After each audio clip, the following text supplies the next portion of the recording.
नमस्कार, स्वागत है आपका न्यूज इंडिया पर और मैं हूं आपके साथ राकेश टंडन। आज हम 5 बड़ी खबरों पर विश्लेषण करेंगे। पहली खबर में बात करेंगे खेमनेई के मास्टर स्ट्रोक पर।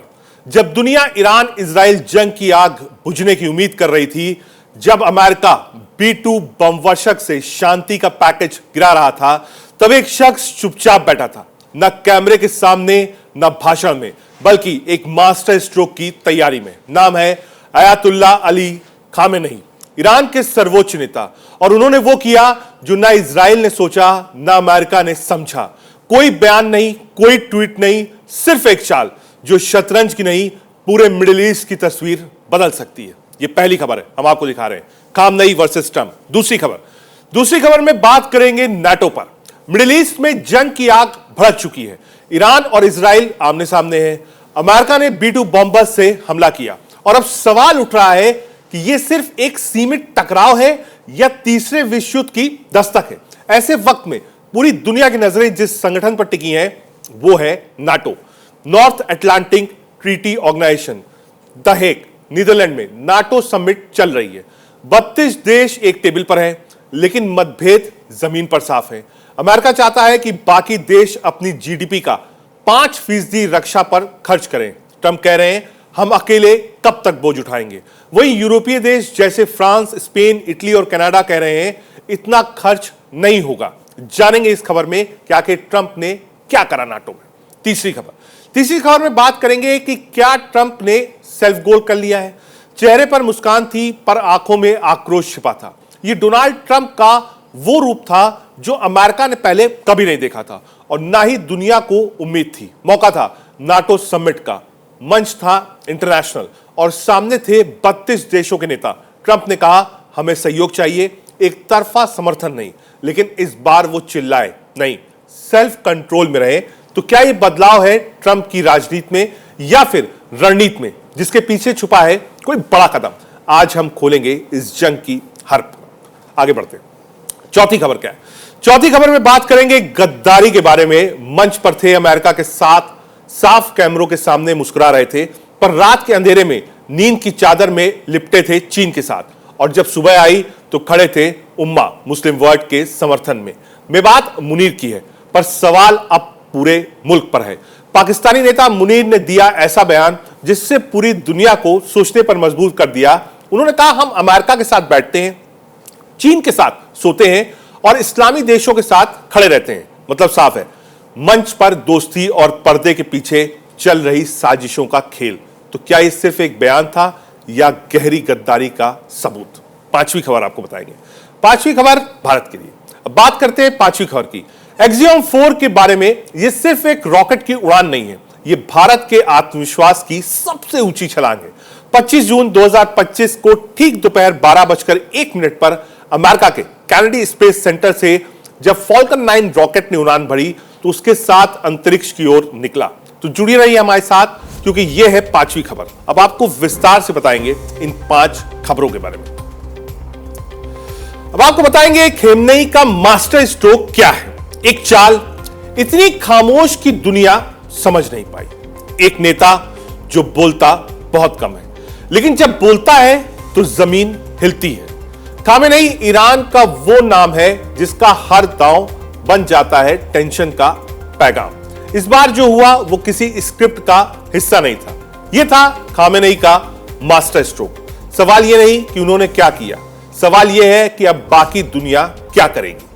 मिडिल ईस्ट में बवाल है, दुनिया की बड़ी ताकतें बेहाल है और खामेनेई बिल्कुल चालाक खिलाड़ी की तरह शांत है। अब बात करेंगे न्यूक्लियर बम के बारे में। क्या अब भी न्यूक्लियर बम बनाएगा Iran?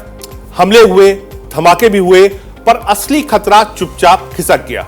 400 kilo highly enriched uranium जो बना सकता है लगभग 10 से 15 एटमी बम, वो अब लापता है। अमेरिका ने ईरान पर बरसाए बम, फोर्डो साइट पर हुई तबाही, लेकिन यूरेनियम पहले ही उड़ चुका था। सैटेलाइट ने पकड़ा 16 ट्रकों का काफिला जो हमले से ठीक पहले ही रहस्यमयी अंदाज में गायब हो गया। खुफिया एजेंसियों को शक है क्या इस्फान के नीचे छुपा है परमाणु जखीरा। बता दें, अंतर्राष्ट्रीय परमाणु ऊर्जा एजेंसी IAEA के चीफ रफाल ग्रोसी ने पुष्टि की है कि हमले से एक हफ्ता पहले साइट का निरीक्षण हुआ था। उन्होंने यूएन सुरक्षा परिषद से अपील की है कि आईएईए को तुरंत निरीक्षण की अनुमति दी जाए। ग्रोसो ने चेतावनी दी कि अगर तनाव बढ़ता रहा तो राजनयिक समाधान की संभावना खत्म हो जाएगी। कहां गया यूरेनियम? यह भी एक बहुत बड़ा सवाल है कि आखिर यह यूरेनियम कहां गया है। यूरेनियम पहले ही ठिकानों से क्या हटा लिया गया? 16 ट्रकों का काफिला देखा गया। सैटेलाइट इमेज में यह खुलासा हुआ है। यूरेनियम शिफ्ट हुआ इस्फहान के पास अंडरग्राउंड साइट की आशंका है कि वहां शिफ्ट किया गया। 400 किलो यूरेनियम गायब है। 10 एटमी बम बनाने लायक 60% एक एनरिच्ड यूरेनियम होता है। तो क्या एक तरकीब थी? बॉम्बिंग हुई लेकिन उससे पहले ही जो स्टॉक था उसको हटा दिया गया। कितना बम बन सकता है यह आपको बताते हैं। 10 एटमी बम बनाने के लिए पर्याप्त होता है।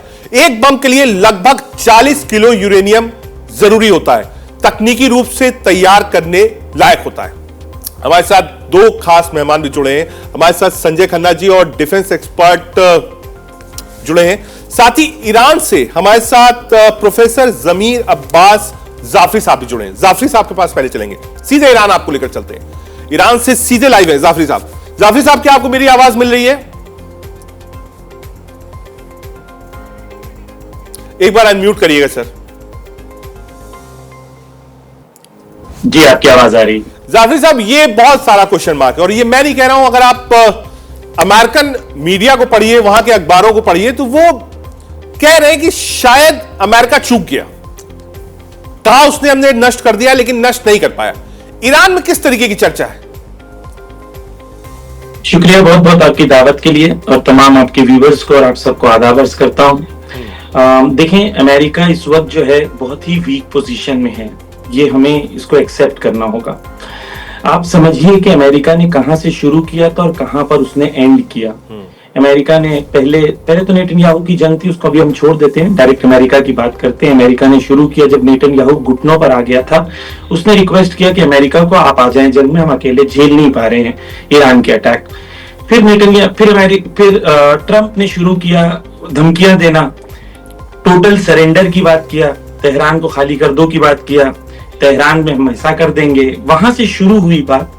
और जब वो पलट के अमेरिका गए तो अमेरिका में जितने डिफेंस एक्सपर्ट्स हैं उन्होंने उनको ये समझाया कि अगर ईरान से डायरेक्ट हमला करोगे और अगर कोई आपने सीरियस हमला किया ईरान पर तो उसका रिजल्ट ये होगा कि 40,000 सोल्जर्स आपके मिडिल ईस्ट के अंदर एयर बेसेस में हैं।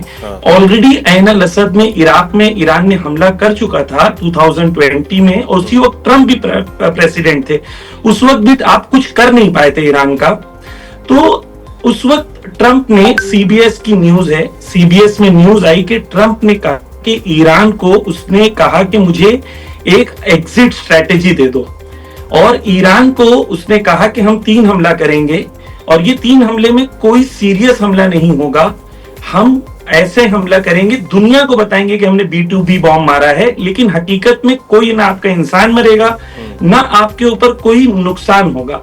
तो वहां से जहां टोटल सरेंडर की बात थी, वहां से बात यहां पर आ गई और आखिर में जब ईरान ने रिप्लाई किया तो ट्रंप यहां पर आके कहते हैं कि थैंक यू ईरान। आप समझे, कोई कंट्री जो अपने आप को सुपर पावर कहती है वो मिसाइल्स अपने एयरबेस पे खाने के बाद थैंक यू ईरान कहती है। इससे ये समझ में आ जाता है कि ईरान की कुव्वत और कुदरत जो है वो अमेरिका ने बिल्कुल कबूल कर लिया था। इसलिए कल पूरे ईरान में जश्न मनाया गया कि अमेरिका और इजराइल जैसे 2 न्यूक्लियर पावर्स के मुकाबले में ईरान अकेला खड़ा रहा और उसने उनको घुटनों पर ले आया। ठीक है सर, आ रहा हूं आपको। हमारे साथ retired brigadier Sanjay Khanna sir भी जुड़ गए। संजय सर, यही चर्चा का इशू है कि क्या जो स्टॉक था यूरेनियम का वो पहले शिफ्ट किया गया। कई रिपोर्ट्स आई कि सैटेलाइट इमेजेस हैं ट्रक्स की, पहला। दूसरा, अमेरिका जिस तरीके से दावा कर रहा था कि न्यूक्लियर संयंत्र खत्म कर दिया ईरान का, अमेरिकी अखबार उसके जस्ट अपोजिट लिख रहे हैं और क्रिटिसाइज कर रहे हैं। देखिए, अमेरिका ने अटैक किया है, B2 बॉम्बर जो है इस्तेमाल हुए हैं, जिसमें GBU-57 बॉम्ब्स जो हैं गिराए गए हैं फोर्दो पे। इसमें कोई शक नहीं है, कोई शुबा नहीं है। और जो सैटेलाइट इमेजरी आ रही है उसके हिसाब से तो काफी कुछ तबाही हुई है। हाँ, ये हम नहीं बोल सकते कि अंदर फॉर्दो के अंदर जो जहां पे भी न्यूक्लियर इनरिचमेंट का उनका प्लांट है, जो कि सपोजिटली बोला गया है कि 300 मीटर जो है ग्राउंड के नीचे है, वहां तक पहुंच पाए नहीं पहुंच पाए, वहां कितनी तबाही हुई है, इसका जायजा अभी ना ईरान लेके बता सकता है, ना इंटरनेशनल कम्युनिटी बता सकती है। तो इसके लिए हमें जो है रुकना पड़ेगा। दूसरा, एज रिगार्ड्स आपका दूसरा सवाल क्या था? मैं सॉरी थोड़ा सा भूल गया। दूसरा सवाल आपका था? यही था सर, मैं आ रहा हूं, एक बार फिर से ईरान लेके चलते हैं आपको। वहां से प्रोफेसर जमीर अब्बास जाफरी साहब है। जाफरी साहब, लोग वॉशिंगटन पोस्ट आप पढ़िए, आप वहां के चैनल्स देखिए, वहां की साइट्स देखिए, लोग क्रिटिसाइज कर रहे हैं, लेकिन दूसरी तरफ आप देखिए नाटो में जो डिफेंस एक्सपेंडिचर है 2% का, उसको वो बढ़ा के 5% करना चाहते हैं। और हवाला क्या दे रहे हैं? पहला हवाला मिडिल ईस्ट का दे रहे हैं, दूसरा रूस का दे रहे हैं। देखिए, ये जो नेटो है, आप ये समझिए कि नेटो क्या है, अमेरिका क्या है। दुनिया में ये ताकतें जो हैं, ये साम्राज्य ताकतें हैं। वही साम्राज्य जिसने हिंदुस्तान के ऊपर इतने साल हुकूमत किया था। ये दुनिया में इंपीरियलिस्ट पावर्स हैं। पूरे मिडिल ईस्ट में इतने सारे इनके एयर बेसेस हैं। सवाल ये कि क्यों है मिडिल ईस्ट में इनके एयर बेसेस? सवाल ये है कि मिडिल ईस्ट के ऊपर इनका कंट्रोल क्यों है? तो दुनिया में दो मोर्चे हैं इस वक्त। एक मोर्चा वो है जो इंपीरियलिस्ट और साम्राज्य ताकतों का है, जो पूरी दुनिया को अपना गुलाम बनाना चाहते हैं। मसलन ट्रंप आके कहते हैं ग्रीनलैंड हमारा है, कनाडा हमारा है, मिडिल ईस्ट में ये हमारा है, सलमान को मुझे $1 बिलियन देना होगा। यानी वो समझते हैं कि दुनिया के राजा हैं और पूरी दुनिया उनकी प्रजा और गुलाम है। इनके मुकाबले में एक मोर्चा है जो प्रतिरोध का मोर्चा है, जिसे रेजिस्टेंस कहते हैं। ईरान से असली मुश्किल बम नहीं है, ये तमाम एक्सपर्ट्स जानते हैं। IAEA के एक्सपर्ट ने भी कहा ईरान बम नहीं बना रहा है। तुलसी गेबार्ड ने कहा कि बम नहीं बना रहा है। मैंने जाफरी साहब, मैं इस पर रोकूंगा आपको। IAEA की मैंने दो तीन साइट्स पढ़ी, कोट्स पढ़े। उन्होंने कहा कि जिस तरीके से हमको एक्सेस मिलनी चाहिए थी फॉर्दो की, वो पिछले कई महीनों और सालों से नहीं मिल रही है। वो एक क्वेश्चन मार्क था, उस पर आपका कमेंट। जी, रीजन बयान करूं मैं आपका? हाँ, देखिए, 2015 में ईरान ने JCPOA के साथ एक एग्रीमेंट साइन की थी, जिसमें अमेरिका था और यूरोपियन मुल्क थे। तमाम पूरी दुनिया की कंट्रीज के साथ ईरान ने एक एग्रीमेंट साइन की। खुद NPT साइन किया, ठीक है, ईरान ने। 2015 से 2018 तक ईरान ने तमाम इंस्पेक्शंस किए। 19 टाइम्स IAEA ने कहा कि हम फुल्ली सेटिस्फाइड हैं ईरान के इंस्पेक्शन से। 2018-19 में ट्रंप आते हैं, उस एग्रीमेंट को फाड़ के फेंक देते हैं। जब आपने एक मुल्क के तौर पर पूरी दुनिया के साथ एक एग्रीमेंट साइन की है और उस एग्रीमेंट के ऊपर जिसने एग्रीमेंट की है वो खुद ही उस पर भरोसा नहीं कर रहा है, उस पर अमल नहीं कर रहा है, तो आप क्यों अमल करेंगे? आप पागल हैं? यानी, और देखिए, आप ये सोचिए कि आज ही ईरान की पार्लियामेंट ने IAEA के साथ स्थगित कर दिया है, कहा कि हम कोऑपरेट नहीं करेंगे। क्यों? क्योंकि उनके ऊपर इल्जाम लगाया गया है कि वो जासूसी कर रहे थे। जितने ईरान के न्यूक्लियर साइंटिस्ट मरे हैं, उन तमाम लोगों की वो रिपोर्ट्स IAEA के पास थी और IAEA ने मोसाद और CIA को दिया है। ठीक है। तो आप क्यों करेंगे? आप एक सॉवरेन मुल्क हैं, आप अलाउ करते हैं। जाफरी साहब आपके पास भी आ रहा हूं, संजय सर आपके पास भी आ रहा हूं। 2-3 और बड़े पॉइंट्स हैं जिस पर डिस्कस करना, लेकिन उससे पहले एक बड़ी खबर आ रही है। सीधे उस बड़ी खबर का रुख कर लेते हैं। ईरान इजराइल युद्ध से इस वक्त की बड़ी खबर आपको बता रहे हैं। ईरान की मिसाइलों ने ढेर हुआ इजराइल, 30,000 से ज्यादा मकान तबाह किए। सबसे ज्यादा नुकसान तेल अवीव में हुआ है। बड़ी खबर आपको बता दें।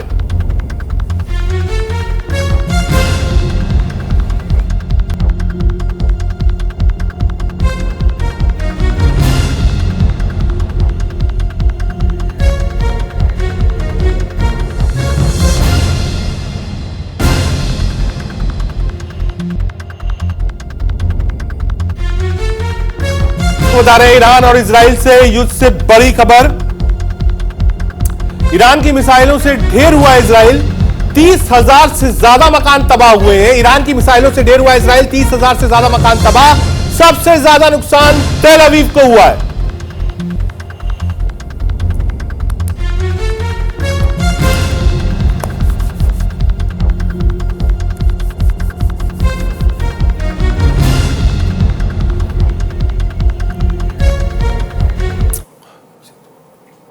हमारे साथ दो खास मेहमान हैं, उनके पास चलेंगे, लेकिन उससे पहले अपनी दूसरी खबर पर आते हैं। हमारी दूसरी खबर, नाटो क्या करेगा।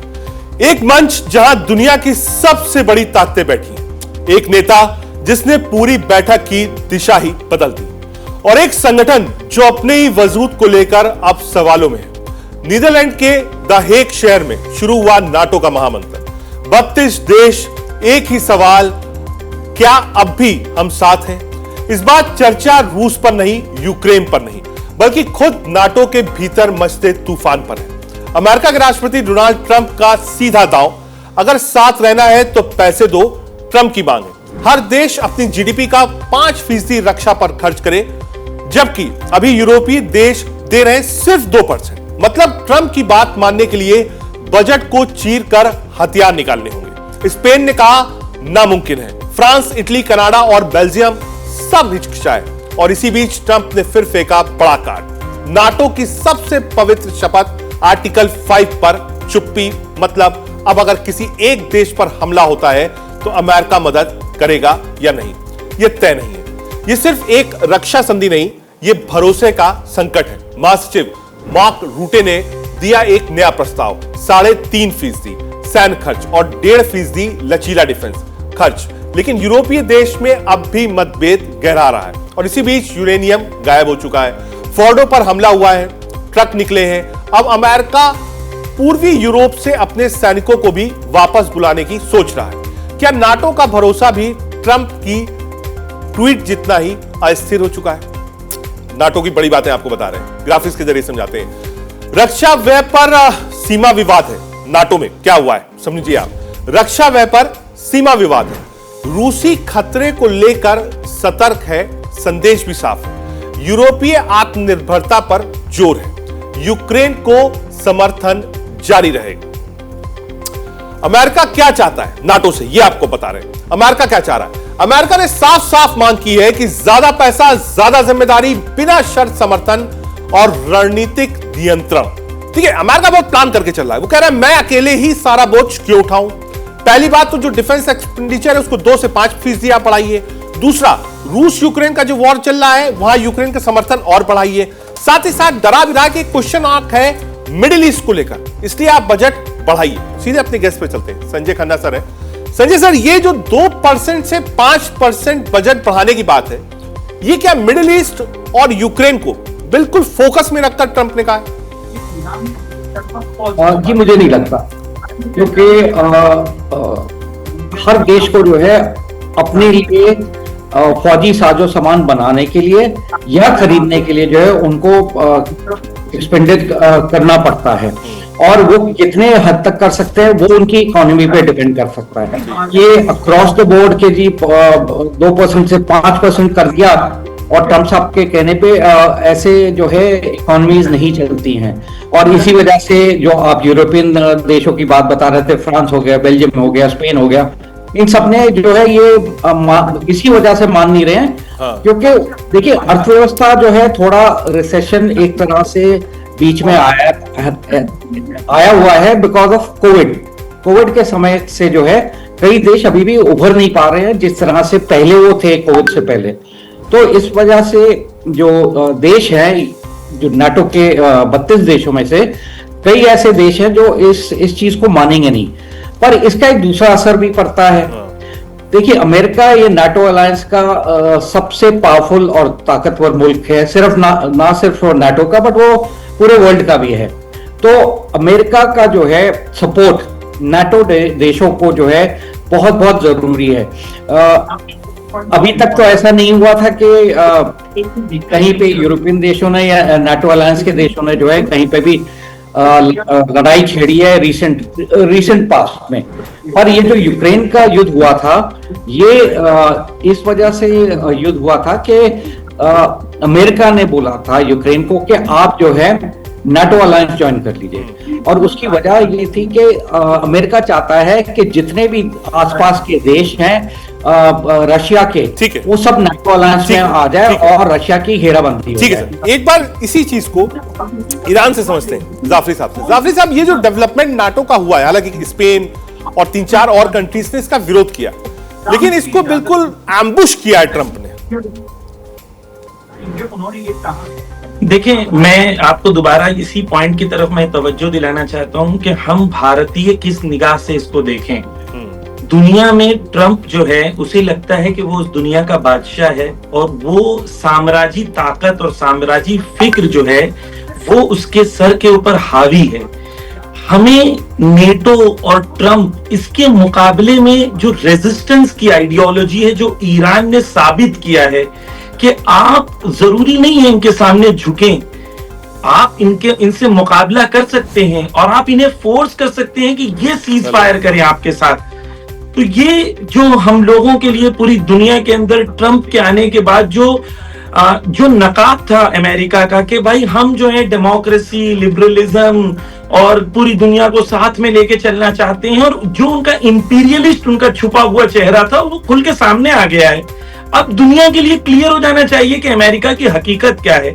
नेटो को उसने चैलेंज किया है, जो पूरी यूरोपियन गवर्नमेंट्स, आप सोचे वो कहता है फिनलैंड हमारा है, ग्रीनलैंड हमारा है, ग्रीनलैंड को आजाद हो जाना चाहिए। ये फिक्र, ये मानसिकता उनकी है। इस मानसिकता का मुकाबला ईरान ने किया है, अकेला खड़ा रहा पूरी दुनिया की ताकतों के मुकाबले में और साबित कर दिया कि एक्चुअली कौन है जिसके अंदर दम है जो पूरी इन लोगों की साम्राज्य ताकतों का मुकाबला कर सकता है। ये ट्रंप जो है वो आप जानते हैं, कल उसने रात को ट्वीट किया कि चाइना जो है वो ईरान से तेल खरीद सकता है, लेकिन मैं हाथ जोड़ता हूं मेरे से भी खरीदो। यानी ये ट्रंप जो है मानसिक तौर पर संतुलन उसका दुरुस्त नहीं है। ये कुछ भी कह सकता है, जब जंग शुरू होती है तो कुछ कहता है, जब जंग शुरू होती है तो कहता है कि भाई हमें नहीं पता था जंग होने वाली है। एक दिन के बाद कहता है हम जंग में शामिल थे। सुबह कुछ कहता है, रात को कुछ कहता है, दिन में कुछ कहता है, लेकिन एक चीज इसकी कंसिस्टेंट है, वो ये है कि वो उसकी फिक्र साम्राज्य है और वो ये चाहता है पूरी दुनिया की दौलत मेरे हाथों में हो, मैं उस पर काबिज रहूं, पूरे दुनिया के रिसोर्सेज को हम यूज करें। ये इनकी गंदी सोच है और ये इनकी हैवानी फितरत है। ठीक है, वापस एक बार संजय सर के पास। संजय सर, ये फिर आऊंगा उसी पे, क्या ईरान मानेगा नहीं? जब तक न्यूक्लियर वेपन ना बना ले तब तक ईरान मानेगा नहीं, क्योंकि बिल्कुल साफ दिख रहा है। ये सवाल का जवाब देने से पहले मैं जब प्रोग्राम शुरू हुआ था तो एक आपने मुझसे सवाल पूछा था और उसके जवाब में जो है जो हमारे साथ बैठे हुए हैं उन्होंने बताया था कि ईरान जो है बहुत ताकतवर है और वो किसी को भी जो है वो टेक ऑन कर सकता है। मैं इसमें थोड़ा सा आपसे सहमत नहीं हूँ।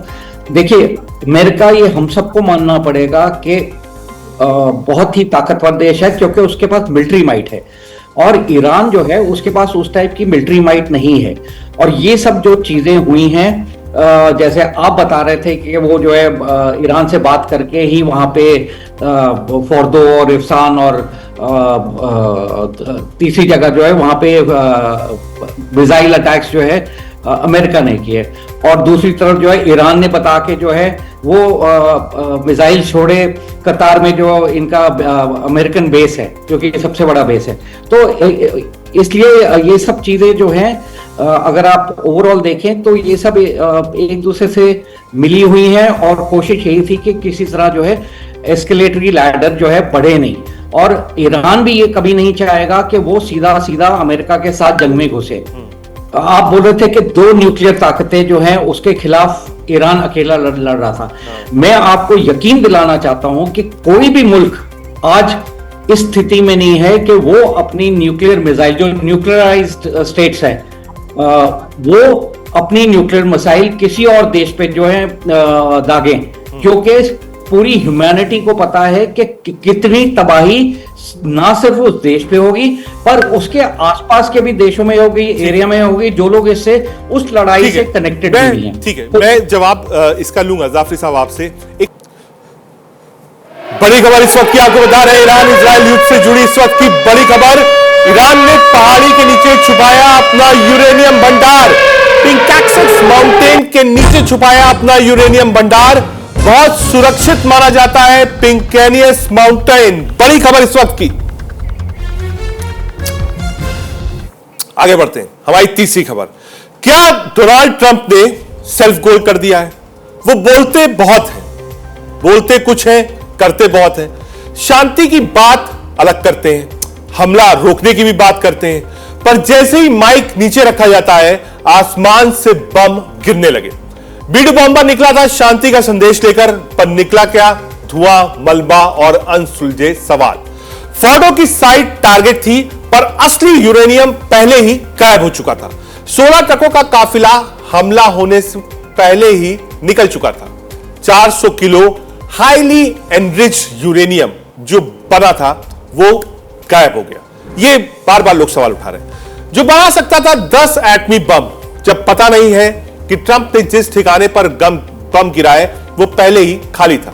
मतलब साफ है, निशाना चूक गया ट्रंप का। और अब ट्रंप पर सवाल उठ रहे हैं कि क्या टारगेट मिस हुआ, या टारगेट करने से पहले ही वहां से यूरेनियम शिफ्ट हो चुका था?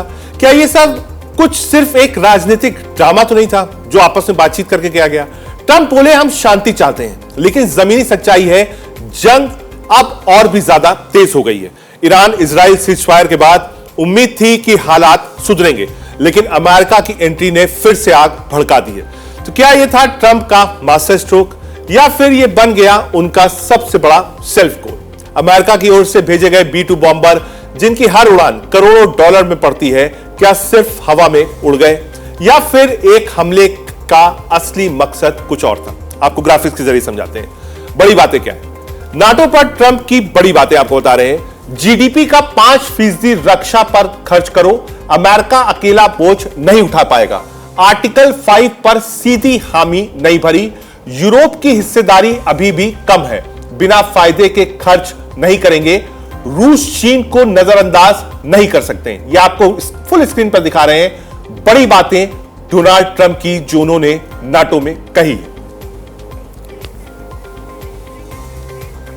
आगे बढ़ते। ट्रंप के बोलने के बाद भी नहीं थम रहा है ये युद्ध। क्या B2 बॉम्बर ने मिस कर दिया टारगेट? बड़ी खबर आपको बता रहे हैं। क्या बॉम्बर ने टारगेट मिस किया, या फिर टारगेट पर था पहले ही यूरेनियम हट चुका था? वापस चलेंगे अपने गेस्ट की ओर। संजय सर, आपने क्योंकि बात कही सशक्तिकरण की, एक बार क्योंकि इस वक्त मुझे ब्रेक लेना पड़ा था और फिर ये खबर, जाफरी साहब एक बार रिप्लाई कर दीजिए।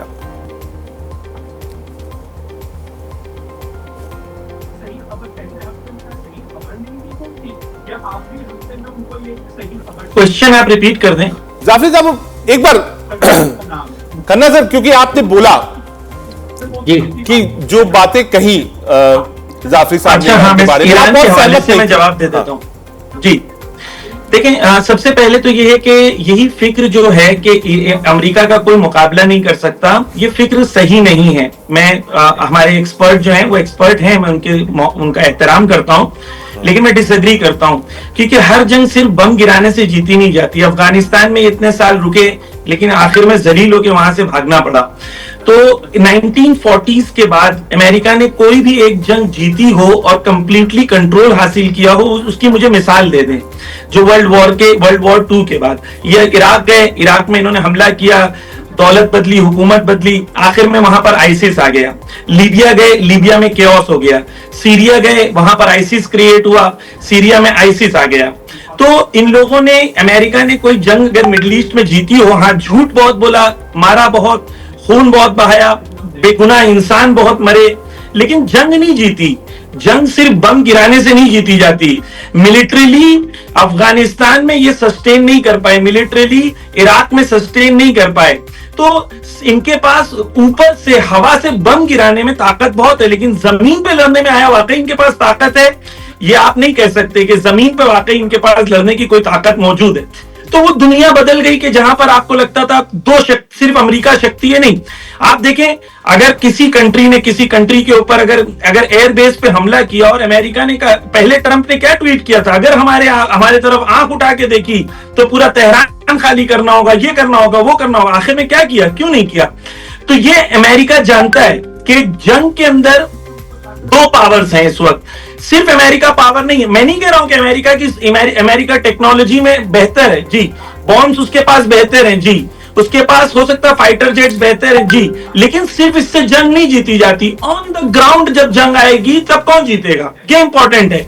कहीं पर भी ऑन द ग्राउंड जंग नहीं जीता, ईरान की जो स्ट्रेंथ थी, ये गौर करिएगा कि ईरान की बैलिस्टिक मिसाइल्स जो हैं, इनकी टेक्नोलॉजी तमाम थाट तक की जो technology, anti air defence technology है, उसको ब्रेक करके इसराइल में एंटर हुई है। तो ये जानते हैं मैनोवरेबल है वो, और ये जानते हैं। देखें, हाइफा के जो मेयर हैं, उन्होंने कल इंटरव्यू दिया है। वो कहते हैं ईरान की जो टेक्नोलॉजी है, उनके पास दो ताकत है। एक, उनके पास इंटेलिजेंस है कि हमारे एक्यूरेट पोजीशंस कहां कहां हैं। दूसरा, उन्होंने कहा इनके पास ताकत है कि इनकी मिलिट्री और इनकी मिसाइल्स एक्यूरेसी के साथ उन पर हमला कर सकते हैं। तीसरी चीज, उनके मेयर ने कहा, हाइफा के वीडियोस मौजूद हैं, उन्होंने कहा कि अगर ये जंग 2 हफ्ता चली तो हम सस्टेन नहीं कर सकते हैं। ठीक है। तो मैं मानता हूं कि उनके पास मिलिट्रीली ताकत है, लेकिन ऑन द ग्राउंड लड़ने की ताकत उनके पास है। एग्री नहीं करता। दोनों के अपने व्यूज है, ठीक है। आते एक बार खन्ना सर आपके पास। खन्ना सर, क्या अब मोसाद का मिशन ये होगा कि वो पता लगाए यूरेनियम कहां गया, या ईरान आगे क्या करने वाला है? देखिए, ये थोड़ा अभी कंफ्यूजिंग स्टेट में बोलूंगा, क्योंकि अगर अमेरिका और इजराइल ने ये पहले ही तय कर दिया था कि जो ईरानी न्यूक्लियर साइट्स हैं उनको हमने टारगेट करना है, तो 100% जो है उसके ऊपर सर्विलेंस चल रही होगी। सैटेलाइट से भी सर्विलेंस चल रही होगी, cyber surveillance, technical surveillance, human aid के थ्रू जो है सर्विलेंस, क्योंकि उनको, वो भी चाहते थे कि वहां से कुछ नहीं निकले। और ईरान को ये नहीं पता था कि कब उनके ऊपर जो है ये बम वर्षा होगी। तो हो सकता है 6 महीने से जो है ये सर्विलेंस चल रही हो। अब ईरान ने वो यूरेनियम वहां से निकाला या नहीं निकाला, ये बहुत ही डिबेटेबल चीज है।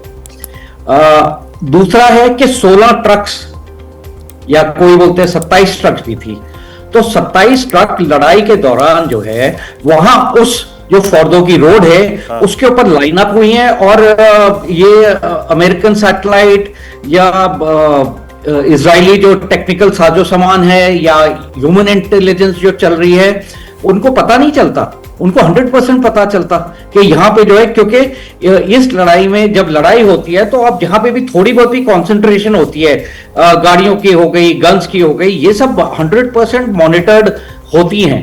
तो अब ये बड़ा डिबेटेबल सवाल है कि उसके अंदर यूरेनियम था या नहीं था।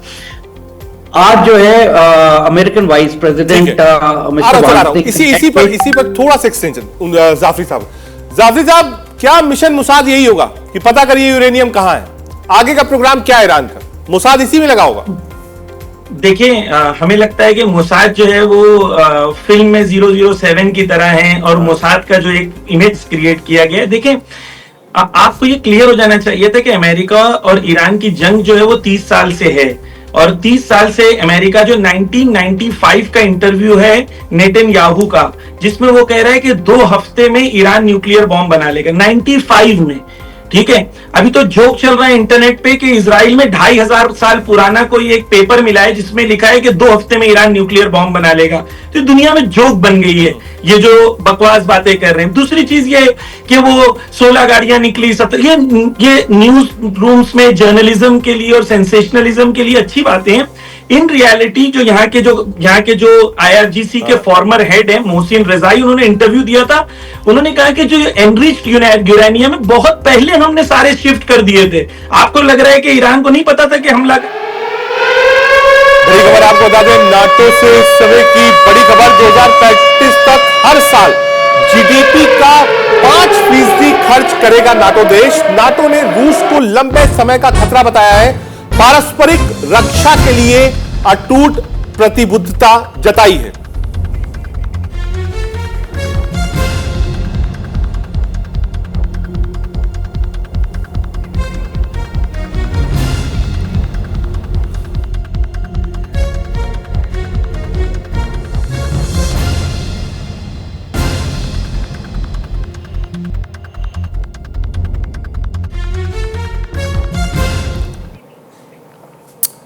आपको बता, ईरान इजराइल युद्ध से बड़ी खबर आपको बता रहे हैं। इजराइल ईरान में अब ऑपरेशन सिंधु बंद हो गया है। आज 224 भारतीय वापस लौट आए।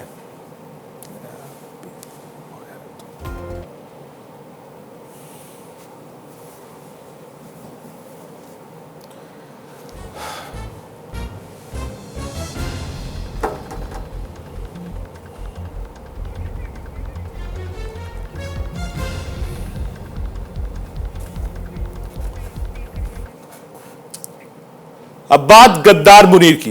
मंच पर थे अमेरिका के साथ, साफ कैमरों के सामने मुस्कुरा रहे थे, पर रात के अंधेरे में नींद की चादर में लिपटे थे चीन के साथ। और जब सुबह आए तो खड़े थे उम्मा यानी कि मुस्लिम वर्ल्ड के समर्थन में।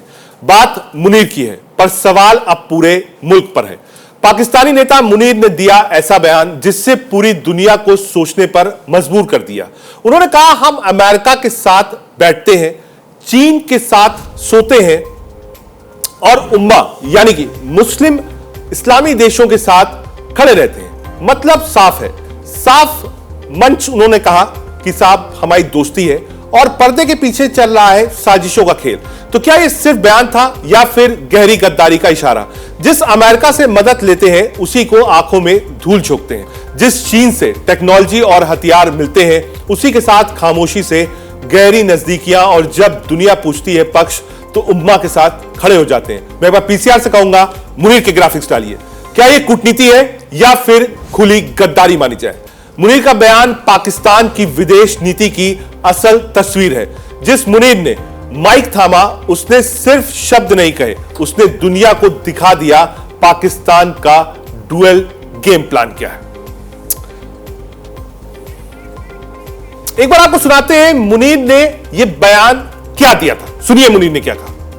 हैं और चाइना के साथ सोते हैं, साथ बैठे हैं और चाइना के साथ सोते हैं, साथ बैठे हैं और चाइना के साथ सोते हैं, साथ बैठे हैं और चाइना के साथ सोते हैं, साथ बैठे हैं और चाइना के साथ सोते हैं, साथ बैठे हैं और चाइना। अब आपको बताते हैं मुनीर की गद्दारी वाली बातें। मुनीर ने कहां कहां कैसे कैसे गद्दारी करी। अमेरिका के साथ बैठते हैं, चीन के साथ सोते हैं और उम्मा के साथ खड़े होते हैं। बयान से दोस्त देशों में शक पैदा हुआ। अमेरिका और पश्चिमी देश नाराज हैं। आतंकी संगठनों पर नरमी का आरोप भी लगाया गया। अब एक बार सीधे चलते हैं अपने पैनल के पास और समझते हैं कि मुनीर कहां पर खड़े। सबसे पहले खन्ना सर आपके पास आना चाहूंगा।